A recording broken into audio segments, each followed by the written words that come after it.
Ação rápido do Corpo de Bombeiro a evitar o pior ayer à noite em Havenstraat. A primeira melding com branco era recebida da tem color de ruma que sali entre o edifício de Bulchens e Sundição em Sen.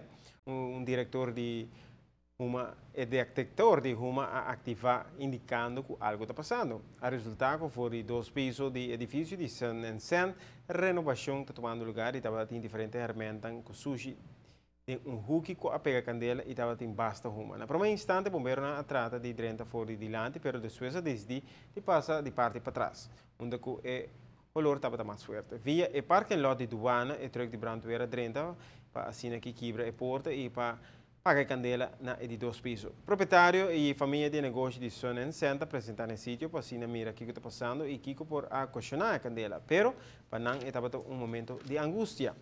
Sin embargo, o bombeiro não apaga a candela mesore, assim a evitar que a candela aqui por a plama para outro edifício em Havenstraat.